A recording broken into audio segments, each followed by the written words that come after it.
What's up, guys? My name's Izziel, and welcome back to SMILEYZ VLOGZ. So the topic I wanted to get on today, and I feel like lately it specifically kind of relates a lot to what I've been doing, is specifically the lifestyle of YouTube. The lifestyle of being a small YouTuber, I guess would be the more exact way to say that. And I'm going to try to keep this one a little bit shorter because I do have a lot of other things to get to. And it's been a very long day, and I'm ready to go to sleep, honestly.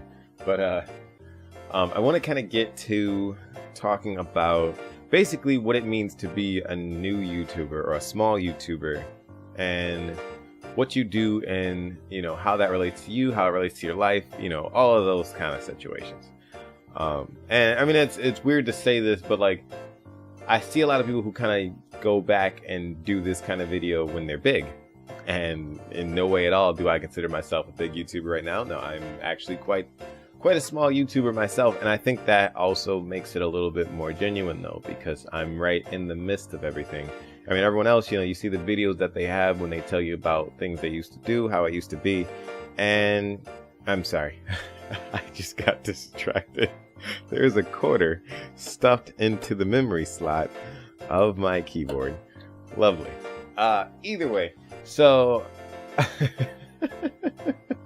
mean, you see a lot of people who, when they do the videos, they do them while they're a lot bigger. And, not that I take it this way per se, because I honestly don't. I like seeing those videos. I like seeing people who come back and reflect on what they used to do. And I would hope that I would still be able to do that when I get back to that point too.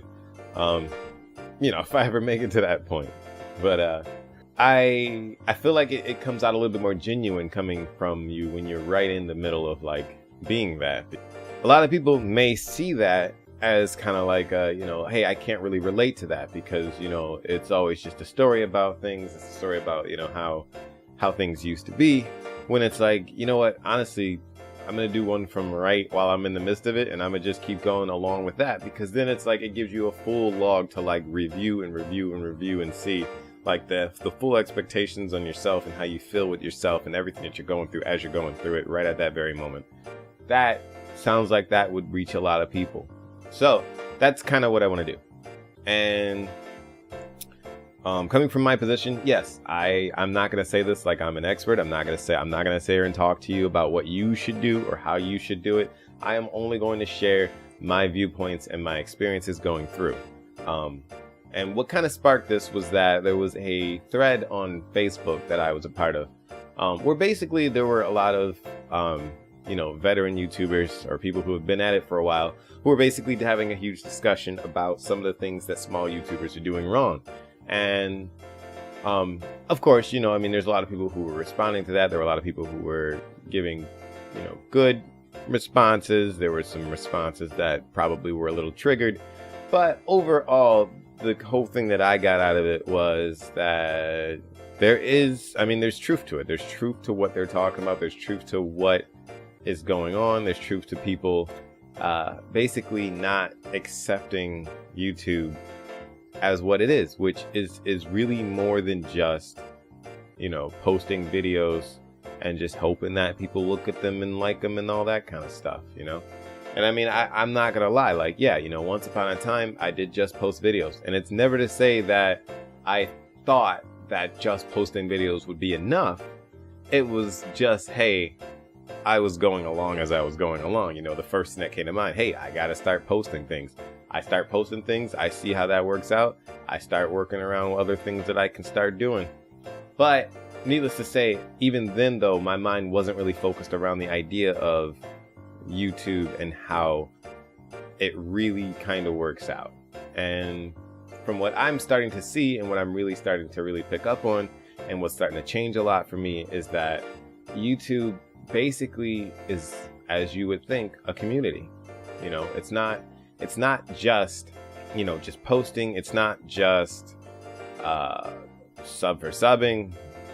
God knows why people want to even do that, but it's not just that simple. It's not just as simple as coming up with good content. It's not just as simple as any of that. Really, overall, a lot of people, when they run their YouTube, and some don't, some do, depends on really your situation, but a lot of people run YouTube like it's a business. A lot of people run it like it's a company. They run it like it's a lifestyle. And that's kind of what I feel needs to really happen. Like for me, going over the past, like I've been in this whole 90-day, I've told you the 90-day situation, I basically have been trying to really overcome accepting, or not really accepting, but adapting to what I need to do to make not only just YouTube, but, you know, like my company work and a few other things in my personal life. I'm trying to get all together in this 90-day period. And right now I'm on day 40. And so far with these first 40 days, the one thing I have noticed is that YouTube is a community. YouTube is a lifestyle.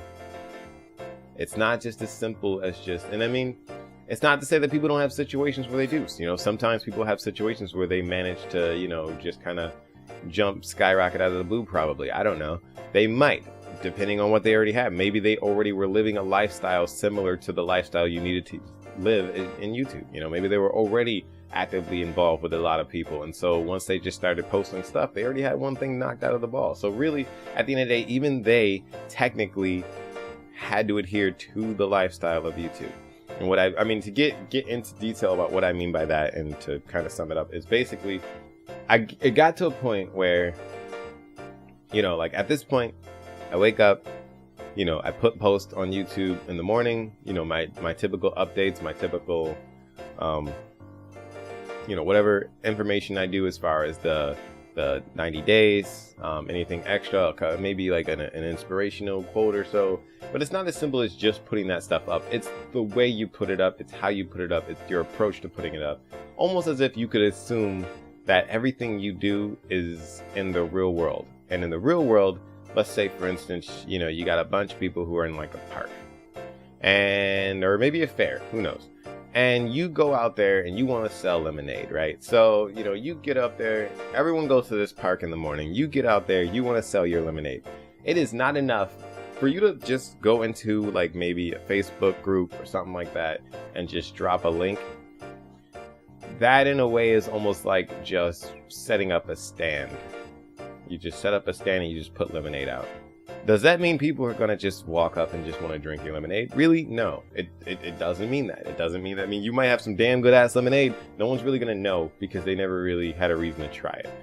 So, you know, that's where like there's a lot more comes into just you. It's not just putting links out. It's not just, you know, asking people to like your page or so like that, because that's pretty much it. I mean, of course, well, asking people to like your page is basically you walking up and asking people, hey, try this lemonade, which can wield some results, but a lot of people aren't really going to like that approach. You know, like, why would they want to drink your lemonade? I mean, you can ask all you want all day. You can beg a ton of people to drink your lemonade. Some people might be nice enough to want to drink your lemonade. Some people might be thirsty. But all in all, you're not really going to sell a shit ton of lemonade or get a bunch of lemonade customers who really, really want to come back and get your lemonade, because you're not really advertising it in that way. You're not really putting it in a presentable position to make people want to buy your lemonade. Now, putting that to the side, think of it this way. And this is to say, like, you know, yeah, you could be just someone who advertises lemonade very well. For instance, you could be really good at advertising your YouTube channel. You could be very good at advertising what you do, your passions, and that might work. However, put this in perspective. Let's say you have two people, right? You have a guy who's really good at advertising. Okay. And you got another guy who's really good at advertising, but he knows a lot of people in the community. He's friends with them. He's talked to them every day. He's associating with them. He's helped them. He's worked with them on different projects. He's done different things. Maybe he goes and sees them at the market in the mornings, or talks to them, or, you know, maybe he's picked up a few of their kids and dropped them off after school or something from like soccer practice or something like that. Whatever the case is, a lot of people in the community know him, and a lot of people in the community are on good terms with him. You know, they like him. They know him personally in some way or form, or at least have seen him around doing something good, or have seen him. That is basically the approach, in my mind at least, on YouTube when it comes to being a community. You cannot simply basically just hope to jump in and just kind of throw stuff at people and just kind of expect, at least it is possible. If you're good at advertising, it is possible to get people's attention and have nothing. You know, you could just walk out of the blue and just have some bomb ass lemonade, and the best freaking advertising slogan you could possibly think of, and that might get some people's attention. But all in all, it's probably going to end up being a lot easier for you if you're a lot more actively involved in that community. I mean, another way to put it, let's put it this way. Let's say you're at work, you work in an office or something like that. So you work in this office and you send an email out to everyone in the office. This email, it's something important. Maybe it's about some new changes and rules or something. Maybe it's you just asking for help or something, or maybe you're asking for some ideas, whatever the case is, doesn't matter. You send this email out. Now, put this in your perspective. You get this email, you see the email, and it's from, let's say, Tom. Tom, nobody knows Tom. Tom just keeps to himself. Tom every now and then might, I don't know, leave some messages or some notes sitting up on the bulletin board or so. But other than that, nobody really knows Tom. Tom doesn't associate with anyone. Tom doesn't know anyone. No one knows Tom. But then you got Frank. Frank, he's up there every morning. He's saying good morning to everyone. He's brought some people coffee sometimes. He's in there. He's doing a ton of things. He sends an email out, and people see that in their email list. They see Frank pop up, and they're thinking, oh, that's Frank. My good buddy Frank. Frank has done a lot of cool things. Frank's a good guy. Let's see what Frank has to say. Or maybe let's say, for instance, Frank is always telling funny jokes. So they're like, oh, Frank's a funny guy. Let's see what he sent me. How much more likely are people to answer an email from somebody who is a lot more actively involved with them in their life? I mean, it's not to say you have to go to like great lengths to like, you know, I mean, even something as simple as just the way you talk to people or the way you post things is a huge difference between how much people are going to want to pay attention to it or like it.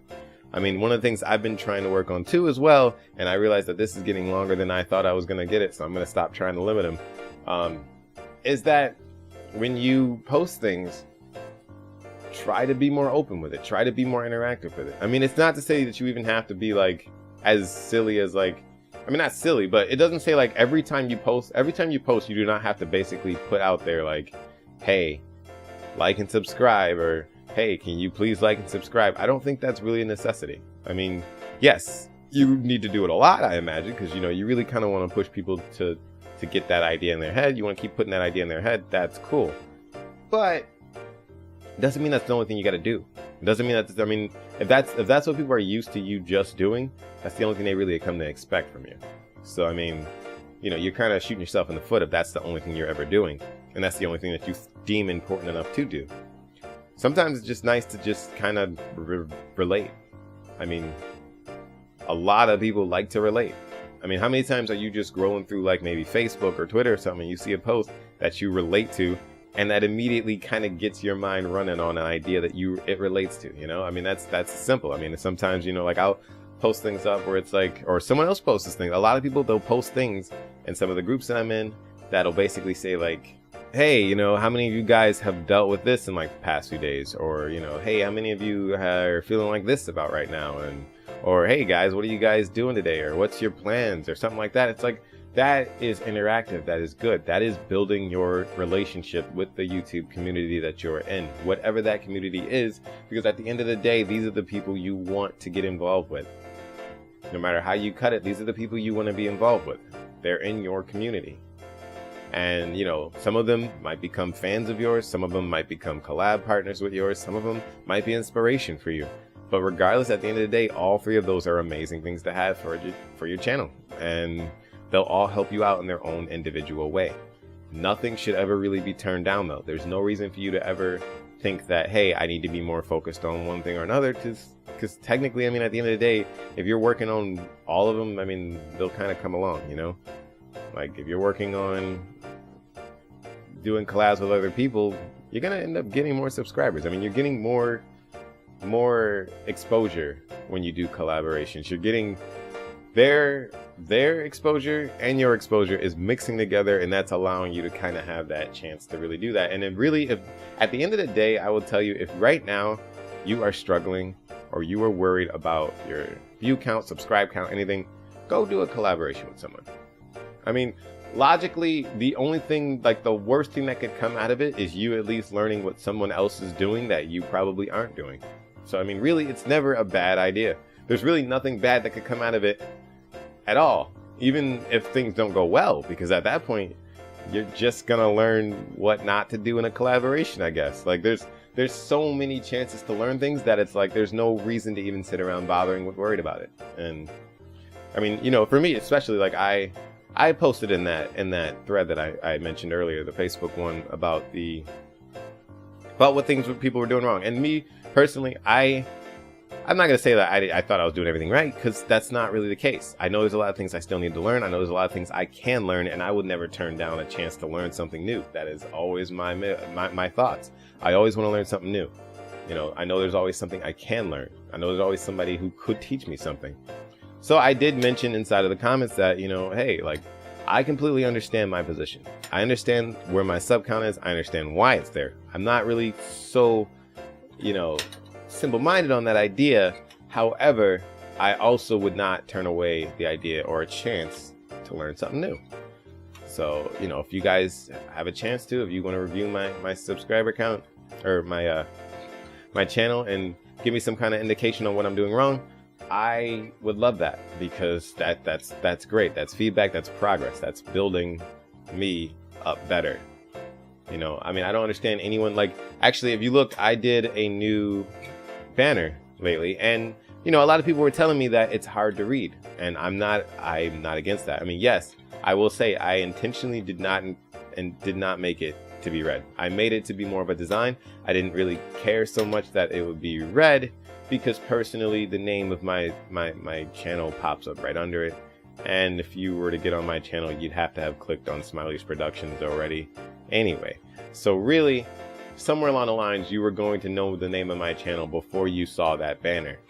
So I wasn't really too concerned. It was more of a design. You can definitely check it out. I know that it is a little bit strainy on the eyes. I tried to adjust it a little bit, but I don't really want to lose the effect that I wanted in the design, and that's kind of where it is. If it does become an issue, I of course have no problem with removing it. But as of right now, I'm getting both positive and negative feedback, and I'm taking in note of the negative feedback, because I do want to make sure that I keep that in mind, that, you know, some people might see it and feel one way, and then I'm taking in the positive and thinking that some people might see it and feel another way. So, you know, we'll see how that goes. If I need to, I'll change it.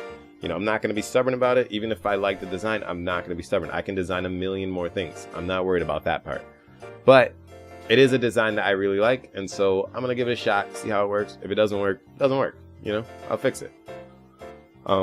But I mean, that's just my attitude. I don't see a reason to ever push to be so ridiculous about it. I don't see a reason to ever push to be so hung up on, you know, if someone tells you something that is against what you're thinking, or against how you feel, or against what you like. You know, I mean, it's feedback. Be open-minded to what people have to say, because, you know, if they're saying it, that means one person said it, and likely that means that another person can, and that can happen over and over and over again. So there's really no end to how many people who could feel that way. So really, you know, it's best to just rather learn from that than not. But yeah, I mean, that's pretty much it. And I did want to make a quick shout out to my buddy Giggle Sky. I'll leave a link to her channel down below, because she's awesome. But I specifically wanted to make reference to something she told me earlier that I thought was crazy. It was really cool. Like I enjoyed it, and I mentioned that I would definitely reference it in this video. 1 second, let me just find it real quick. I really want to figure out where it was. Right. I can't believe I completely forgot to mention. So if you look, I will do a video on it. You can't really see so much, but you can probably see what's behind me. I mean, clearly, especially from my last video, I've done a lot of changes with my studio. It's what I was so tired about today. I did a lot of changes with my studio. Not like crazy lot, but I did enough. Like, I did a lot of changing things. Basically, it was getting to a point where it was kind of dark and depressing in here, really. I mean, you know, I get up here and I work in here every morning, and it was getting to a point where it was kind of killing me. So I might leave some pictures up showing the difference. I might do a video just walking around, just kind of showing off everything, whatever. Or either way, I did a lot of changes to make sure that things were feeling a little bit more homely and spacey in here, because I mean, I'm in here every freaking day, and I might as well enjoy being in here. You know, I need to feel comfortable in here. I need to feel happy. And one of the things I really wanted to do was bring in more lights, because, you know, one of the things that was making it so depressing is that I only had one little spotlight. The light that I had, overhead light, the bulb head went, and then I added 2 more lights actually that I'll probably show later at some point. But you know, just to bring in more light, because lighting, it really does make the place feel a lot more homely, a lot less, you know, lonely and like depressing, dank, dark, all of that. And the one thing that she told me when I had told her about it was, she said that we gotta change things around to bring light into the work that we do. And that, I think, is such a good way to put it, because personally, all my day today was pretty much just focused on just changing things to kind of bring light into what I do every day. And so I completely relate to that message, and I think that is an awesome message. So, you know, to all of you as well, you know, anything that you change what you can to bring the light into the work that you do, because it's your passion and it's what you love to do, you know? So, I mean, you know, treat it like it is. And the same with YouTube. If YouTube is your passion and you really are committed to YouTube, you gotta treat it like, you know, like a relationship, I guess. You know, you gotta get up and talk to it in the morning. You gotta, you know, reach out to other people. You gotta get into the community that you're in, because those people are pretty much the people who are gonna help you build, whether you like it or not. So, but that's all. I'm gonna end that there. I've been going on a lot longer than I was supposed to, again, and I'm probably gonna keep doing that again, because I'm really bad at shutting up. Except for when I'm playing Let's Plays, of course. Why would that be the case? Either way, thank you guys so much for watching. If you really enjoyed these, please leave a like and maybe share, or maybe comment if you want to let me know a little bit of feedback on what you think about when I do these, or any thoughts I've had, or anything you'd like to discuss. I'm cool with that either way. You have any suggestions that I could do for the next vlog or anything like that, or any suggestions I should do in the vlog, I'd be cool with that. Other than that, I'm probably just gonna keep rolling along. But yeah, so I guess that's pretty much it. So thank you guys so much for watching, and as always, if you really enjoy what I do, you can subscribe. Hit that subscribe button. You can hit the like button. You can do a bunch of other things. You can jump outside and scream up and down, and run down the street and talk to your neighbor and tell him about me, and or her if it's a her. And you can tell the mailman, and the mailman can go and tell a bunch of other people. Whatever you'd like to do. I just want you to be happy and enjoy doing what you do. So I'm gonna end the video there. Thank you guys again so much for watching, and I will catch so good until that moment. Thank you guys so much for watching, and I will catch you in the next one.